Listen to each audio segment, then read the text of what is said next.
Depuis la place Jean-Marcelin, sous ce beau ciel bleu qui incarne si bien les Alpes du Sud, avec le directeur du théâtre La Passerelle, Philippe Aragnaud, bonjour. Bonjour. Merci de prendre un petit moment avec nous. C'est un plaisir. Vous aimez bien les extérieurs? On est à l'apéro, comme ça, tranquillement, à la mi-journée. C'est parfait pour des émissions. Et moi j'adore l'extérieur, comme vous le savez, puisque je mets des artistes beaucoup dans les rues, donc c'est parfait. Je me sens très très bien ici. Voilà, je l'ai dit justement à propos, votre volonté c'est de faire du hors les murs, de sortir le théâtre, d'aller chercher les gens, d'attiser leur curiosité, c'est ça? Oui, tout à fait. Je pense qu'il faut donner une image différente du théâtre. C'est bien de pousser les portes du théâtre, on encourage les gens à le faire, évidemment avec notre programmation, mais d'aller les chercher dans les rues, sur les places des villes et des villages, ça nous paraît super important. Et puis ça peut donner des envies d'aller justement pousser ces murs un petit peu plus loin. Voilà, je pense que c'est un tout. De toute façon, un théâtre dans une ville, ça doit être dedans, dehors, et cette dynamique dedans-dehors fait partie du projet artistique pour lequel j'étais nommé, et voilà, j'essaie de l'appliquer. Alors depuis longtemps, les excentrés fonctionnent très bien, mais vous avez pris déjà dès votre première année de direction du théâtre une belle initiative. On se souvient de ces images, par exemple, en haut du col de Glaise. C'était au mois de juin dernier, si j'ai bonne mémoire. C'était une première très réussie, ce hors les murs. Oui, c'était un moment assez magique. Je crois que les 500 spectateurs qui sont montés effectivement au col de Glaise s'en rappellent encore. Ils vont s'en rappeler longtemps parce qu'évidemment, des trampolinistes sur un fond de montagne enneigé, c'était absolument magnifique. Il faisait beau en plus, une petite fenêtre de beau temps dans le temps assez pourri qu'on a eu pendant un bon moment. Donc c'était un prémisse de ce qu'on a appelé, ce que je vais appeler les curieux de nature, donc où ça va être à la fois de mettre des spectacles dans des écrans naturels des Hautes-Alpes parce que ça sublime le spectacle, et surtout la partie la plus importante, c'est une création in situ dans un espace naturel d'artistes. C'est-à-dire que ils choisissent un endroit et c'est cet endroit qui détermine le geste artistique. Faire résonner les pierres, les arbres, enfin, on fait tout ça un travail d'artiste. Et on commence cette année avec un compositeur musicien qui s'appelle Benjamin Dupé, un musicien extrêmement brillant, intelligent, qui a un recul, qui a déjà fait une mission de repérage ici dans les Hautes-Alpes et qui est en train de nous préparer une création pur jus in situ dans les Hautes-Alpes pour une relecture d'un des paysages qu'on fréquente tous les jours, et on est très très impatients. Ça tient du mystère, mais en tous les cas, je pense que ça va être très très fort. Alors vous pilotez une structure qui paraît simple en disant je suis directeur d'un théâtre, mais en fait dans la réalité il y a plein de choses. Il y a donc le théâtre, les excentrés, les expos à la salle d'exposition du théâtre. Il y a également donc le curieux de nature, plus la résidence pour artistes. Oui, c'est effectivement, c'est pas juste un théâtre. Et puis finalement, le théâtre, c'est les murs, c'est l'établissement. Mais ce qui est important pour nous, puisqu'on est scène nationale de Gap et des Alpes du Sud, on a des missions à remplir qui sont très très importantes, de l'État, de la région, du département et de la ville. Donc ça passe par beaucoup d'endroits, beaucoup de créations de résidences d'artistes à l'usine Badin qu'on a ouvert l'année dernière.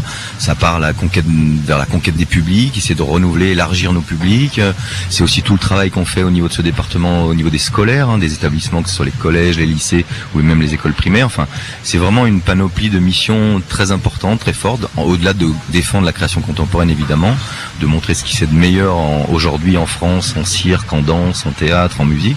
C'est notre mission, et je peux vous dire que notre équipe de 15 personnes est vraiment à flux tendu pour réaliser toutes ces opérations, avec des budgets qui, on le sait dans la culture, sont pas forcément des budgets faramineux, même si on a un budget important.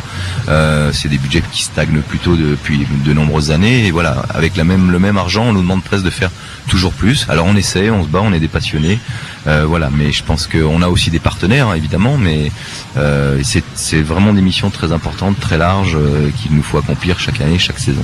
Quelques petites questions encore. Une première question sur ce dont vous nous parliez il y a quelques temps sur nos ondes, c'est-à-dire cette initiative qui vise à à jouer sur le Val de Durance, à suivre la Durance avec des portraits, des photos, etc. Est-ce que ça va se confirmer? D'ailleurs, je l'exprime mal, c'est pas exactement l'idée. Oui, c'est au-delà même du Val de Durance. L'idée, c'est cette exposition Dévisagez-vous. Vous parliez de la galerie tout à l'heure. Donc moi, on fait un appel à tous les Hauts-Alpins, de Montgenèvre à Sisteron, on va dire, en passant par toutes les vallées des Hautes-Alpes, pour que les gens nous envoient leurs portraits, parce qu'on a envie de se dire, nous on est sur ce territoire, ça veut dire quelque chose, on y est pour des raisons précises.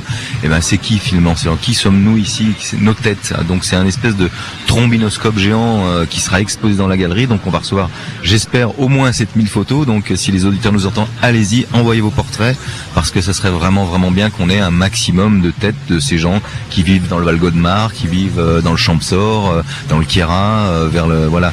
C'est qui sommes-nous dans ce territoire? Et je pense que ça peut être très très drôle et même très fort. Hein, ça sera peut-être la plus grosse exposition du monde, hein, si on reçoit 7000 photos comme on voudrait. Donc voilà. Après, c'est les acteurs de ce territoire qui deviennent les acteurs de cette exposition. Alors, exposé dans la galerie du théâtre, mais aussi sur le terrain, non?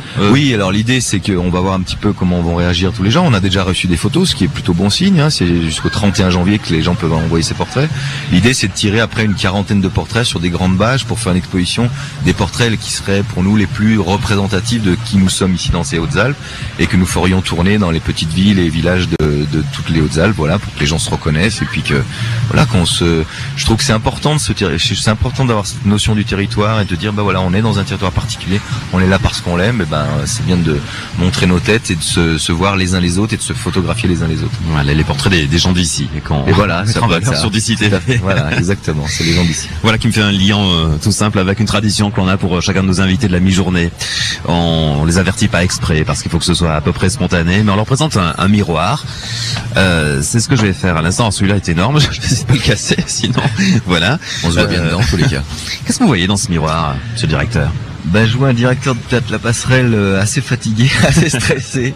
C'est quand même assez dense comme travail, donc c'est vrai qu'en ce moment c'est un peu chaud, hein, mais il y a des périodes comme ça. Puis en plus je suis en train d'écrire un contrat d'objectifs qui doit préciser dans les 4 ans à venir un petit peu toutes les missions et les objectifs que je veux atteindre. Donc voilà, je me vois et je me dis je suis très fatigué, mais enfin je suis aussi très content de le faire parce que c'est une passion, hein, vous le savez, et cette passion surtout est partagée par beaucoup de public. Il y a un vrai engouement depuis ma 2e saison. Enfin, les 2 dernières saisons sont absolument reçues très fortement par le public. Et ça, je me dis, on marque des points, les gens poussent les petites portes, prennent les chemins de traverse et finalement, je peux avoir une tête fatiguée dans ce miroir. Voilà, ça vaut la peine. Merci Philippe Eragno. Merci beaucoup.